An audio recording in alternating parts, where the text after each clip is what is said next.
విలీన గ్రామ పంచాయతీలతో పాటు పెద్దవాగు ప్రాజెక్టు సహా పలు అంశాలపై ఏపీ సీఎం చంద్రబాబుతో చర్చించారు తెలంగాణ మంత్రి తుమ్మల నాగేశ్వరరావు. ఉండవల్లి క్యాంపు కార్యాలయం ముఖ్యమంత్రితో సమావేశమయ్యారు.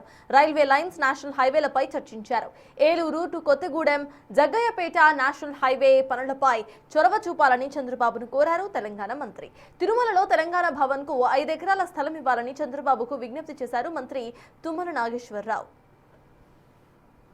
విభజన చట్టం అప్పుడు భద్రాచలం పట్టణానికి ఎగువ భాగాన ఉన్నటువంటి గ్రామాలు కూడా ఆ రోజున చట్టంలో భద్రాచలం మండలంలో ఉండటం మూలాన ఆంధ్రప్రదేశ్లోకి తీసుకురావడం జరిగింది. ఆనాడు ప్రాజెక్టు కోసం 7 మండలాలు తెలంగాణ నుంచి ఆంధ్రప్రదేశ్కి బదిలీ చేశారు. దానికి కూడా తెలంగాణ ప్రభుత్వం వాళ్ళు పోలవరం కట్టుకోవాలి కాబట్టి యాక్సెప్ట్ చేశారు విభజన చట్టం ప్రకారంగా.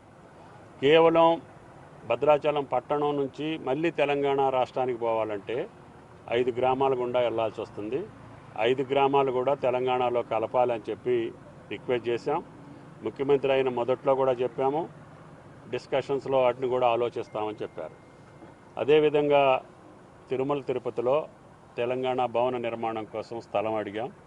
అది కూడా సానుభూతితోటి పరిశీలిస్తామని చెప్పడం జరిగింది. రెండోది రైల్వే లైన్లకు సంబంధించి సత్తుపల్లి వరకు ఇప్పుడు రైల్వే లైన్లు అందుబాటులో ఉన్నాయి. దాన్ని కొండపల్లికి కానీ కొవ్వూరుకి కానీ మార్చుకోవాలంటే ఎక్కువ భూభాగం ఆంధ్రప్రదేశ్లోనే ఉంది.